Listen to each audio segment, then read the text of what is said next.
Hello, YouTube. David Brown here, connecting in with you on a great conversation piece that I feel is very relevant today. That a lot of people have had a lot of questions about, a lot of mixed feelings on whether they like it or not. It really creates a win-win situation for both buyer and seller, and it also helps real estate agents at the same time be able to have time to do due diligence and properly um, represent their clients. And that is the subject called delayed negotiations. Okay, and it's been around for many years. However, it was used on a very limited basis pre-COVID and has really come out through COVID and has really helped the process. Okay. And, the reason why it creates a win-win, and depending on what side of the transaction you're on, you'll have a different perspective of what you like about it versus what you don't like about it. However, a few of the big features of delayed negotiations is, on the seller side, it allows the seller's agent to bring as much exposure to the house, right? Instead of the first person through the house puts in an offer, and before anyone else gets a chance to look at it, it's under contract, which in New York State, historically, when that would happen, it would often create a lot of frustration because in New York State, nothing is legally binding until attorney approval. And there used to be a way for us agents to put 1 day attorney approval. The contracts switched, a few years ago to be a minimum of 3 days. So even if the seller and buyer went under contract immediately, there'd still be a 3 day time period where a seller could accept another or receive another offer, causing the seller's agent to have to go back to the buyer's agent and say, hey, listen, this is a situation. Your client needs to come up, or, they're going to lose the deal, and all that stuff. And it really created, in what I feel, a very angry situation where a buyer oftentimes would feel like, well, we came on, we came to an agreement. Now they're coming back on us, and it created a lot of confusion. So around the COVID situation, imagine if the first person through the door put an offer and there's not overlapping showings. You could really only have a certain amount of people in a day because you can only have one group through at a time. And all of a sudden, with such high demand and low inventory, it would just be create a massive chaos, right? So, from both buyer and seller, that's one area where it benefits both, right? It allows the buyers equal opportunity to get in the door, look at the house without having to go crazy. The real estate agent is able to look into things and take time to show the property and write up the offers and consult the buyer.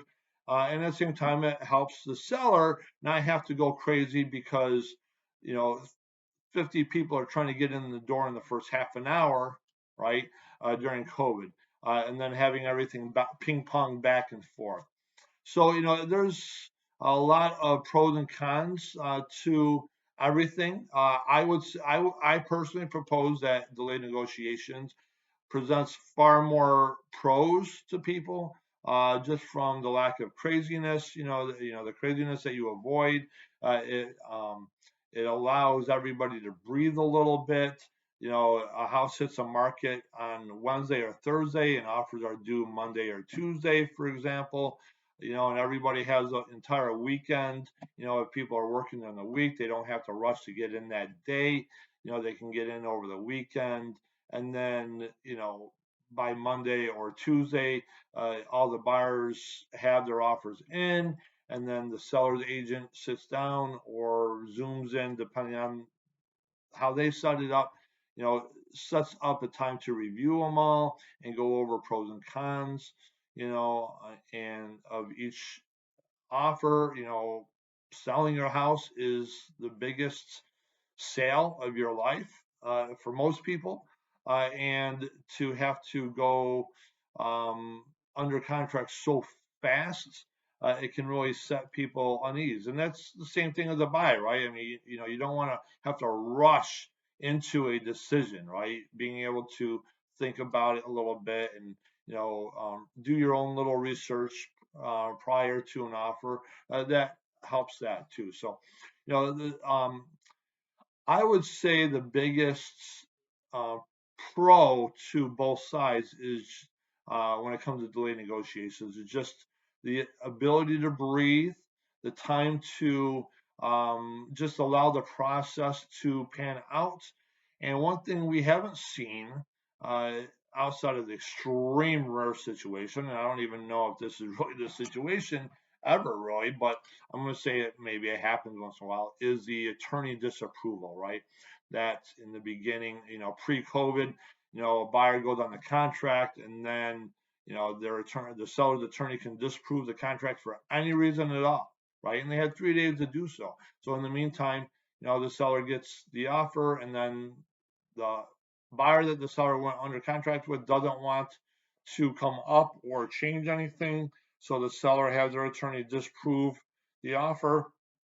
Delay negotiations pretty much eliminates that. Okay, so there's no disappointment on the back end. So anyway, that is a subject that a lot of people have wondered about, and I just wanted to kind of just briefly discuss it a little bit and, just share the perspective of the industry and what I see anyway.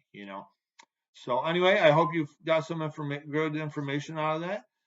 Please like and comment below any subjects that you would like to have covered, perhaps.